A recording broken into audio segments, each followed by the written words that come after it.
May the road rise up to meet you and the winds be... Hello and welcome back.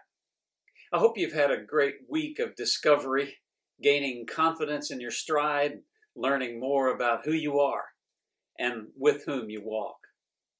Today, let's look at week 9 of the series, which is going to cover days 50 to 56.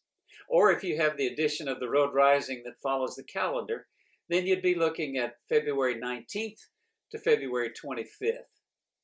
The gathering called Rendezvous has packed up and moved out, with promises to meet again soon.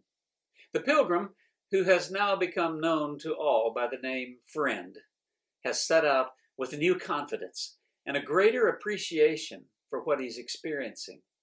During the week, he's come to an old covered bridge and just has to stop and admire the craftsmanship that's gone into it.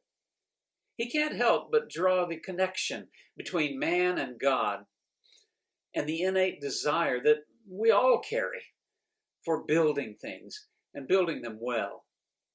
Isn't that like God? He asked himself on day 50. The world is full of things that work, but moreover, they work beautifully.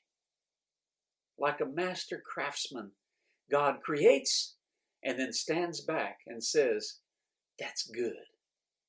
In the area around the covered bridge, Friend discovers an apple orchard, obviously planted long ago, but still flourishing. He stops for a couple of days to pick and dry some of the fruit for his journey. On day 52, he climbs one of the trees to reach some apples, and from there he gets another glimpse of the mountain off in the distance. I want to mention that because this too is going to be a continuing theme in the story. The mountain, in fact, represents the end of the journey, even though Friend doesn't yet realize that.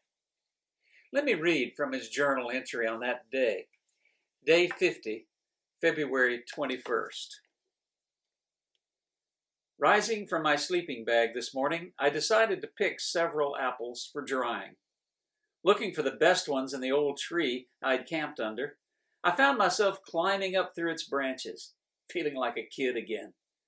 Eventually, I had plenty of apples and more, but the top of the tree was just a few branches away, so I continued to climb. The view was magnificent. Behind me, I could see the trail, winding through the orchards all the way back to the covered bridge.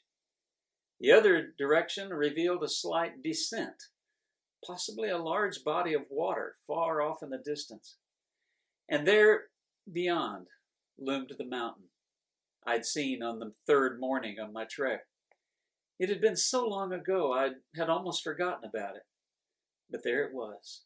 All the old feelings came running back, and I remembered the powerful longing I had felt to be there on that mountaintop.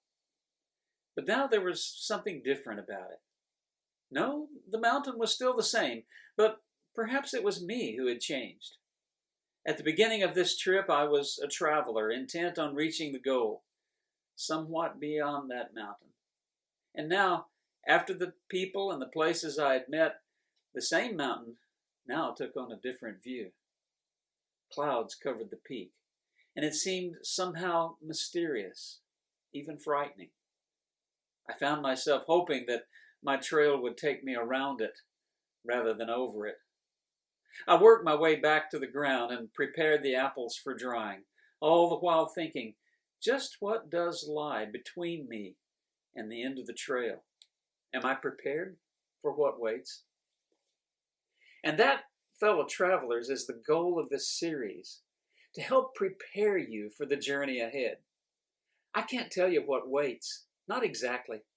But from experience and from God's Word, I feel pretty sure that you and I both have some exciting days ahead.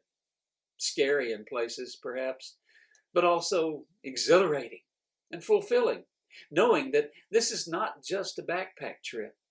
This is a journey that will take you all the way to that time when you will find yourself before your Creator.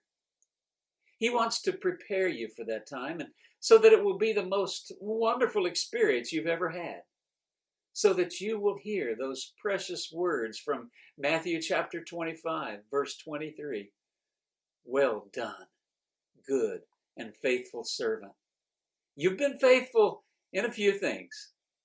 I will put you in charge of many things. Come and share your master's happiness. Keep an eye out this week for covered bridges and apple orchards. Appreciate the beauty of real craftsmanship from the hands of people and from the hand of God. Let's meet again real soon. Y'all come back now, here?